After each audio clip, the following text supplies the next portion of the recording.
کی فضیلت یہ ہے کہ انا انزلناہ فی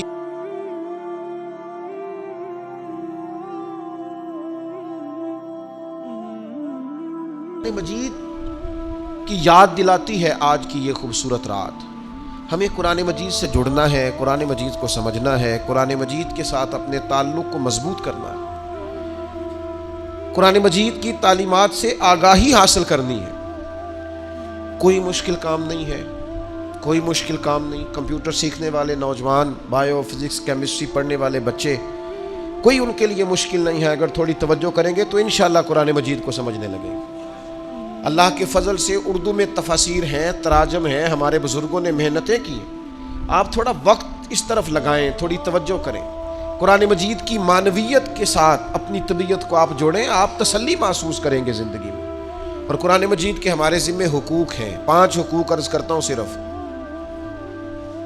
سب سے پہلا قرآن مجید کا حق ہے قرآن پاک پہ ایمان لایا جائے، اور ایمان ظاہر اور باطن سے لایا جائے کہ جو قرآن مجید فرماتا ہے حق اور سچ ہی فرماتے ہیں۔ اگر قرآن مجید نے سود کو حرام قرار دیا ہے تو بہرحال سود اس کا کوئی بھی نام رکھا جائے، اس کا نام منافع رکھ لیا جائے، اس کا نام کچھ رکھ لیا جائے، لیکن اگر قرآن مجید نے حرام کہا ہے تو بہرحال پھر وہ قرآن مجید پر ایمان لایا جائے پورے طور پر۔ جس چیز کو قرآن مجید نے غلط کہا ہے وہ بہرحال غلط ہے، دل و جان سے مان لی، اس پہ تعویلیں نہ کی جائیں، تشریحات نہ کی جائیں، جان چھڑانے کے لیے بہانے بازی نہ کی جائے۔ دوسرا حق قرآن مجید کا یہ ہے کہ قرآن مجید کو سیکھا جائے، اس کی تلاوت کو سیکھا جائے، اس کے تلفظ کو سیکھا جائے، اس کے مفاہیم سے آگاہی حاصل کی جائے۔ یہ حق ہے قرآن پاک کا۔ آج کل نا 2 4 5 10 لفظ جو آدمی انگلش کے بول لیتا ہے، لوگ کہتے پڑھا لکھا ہے، حالانکہ انگلش علم کا نام نہیں، زبان ہے۔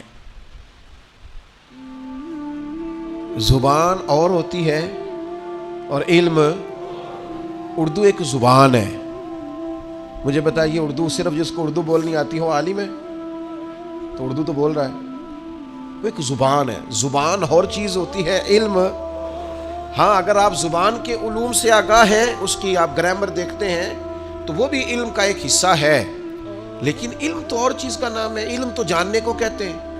آپ جاننے لگ جائیں، پہچاننے لگ جائیں، سمجھنے لگ جائیں چیزوں کو تو آپ عالم ہیں۔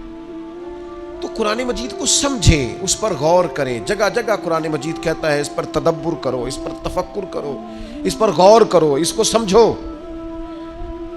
قرآن مجید کے ساتھ اپنی وابستگی کو پیدا کریں، کوئی مشکل کام نہیں ہے۔ ایک رکوع قرآن مجید کا اگر روزانہ آپ ترجمے سے دیکھیں تو جہاں کوئی سوال کھڑا ہو آپ کسی عالم سے دریافت کر لیں، جو بات سمجھ میں نہ آئے کسی سے پوچھ لیں، اور میرا خیال ہے اگر آپ پوچھنا شروع کریں گے نا انشاءاللہ تعالی تو ہو سکتا ہے کچھ علماء بھی تیاری شروع کر دیں، صبح کے درس میں تلاوت قرآن مجید اور اس کا ترجمہ شروع ہو جائے۔ تیسرا قرآن مجید کا حق یہ ہے ہمارے ذمے کہ جب ہم اس پر ایمان لیں، اس کو سیکھ لیں تو پھر اس پر عمل کریں۔ صحابہ عمل کرتے تھے۔ حضرت انس بن مالک رضی اللہ تعالیٰ عنہ ارشاد فرماتے ہیں جب بھی کوئی نئی آیت آتی صحابہ ایک دوسرے سے پوچھتے آج کون سی آیت آئی، اور اس پر عمل کرتے۔ لن تنالوا البر حتى تنفقوا مما تحبون، تم بھلائی کو نہیں پہنچ سکتے جب تک اپنی پیاری چیز راہ خدا میں خرچ نہ کرو۔ جب یہ آیت کریمہ نازل ہوئی تو حضرت عبداللہ ابن عمر آ کے حاضر بارگاہ ہوئے، عرض کی یا رسول اللہ مجھے گھوڑا اپنے مال میں سب سے پیارا ہے، لہٰذا یہ قبول کر لیں، اللہ کی راہ میں دینا ہے۔ حضرت ابو ذر غفاری رضی اللہ تعالیٰ عنہ نے اپنے غلام سے فوراً کہا جو بہترین اونٹ ہے نا سواری کے لیے وہ دینا اللہ کے راستے میں، سب سے بہترین۔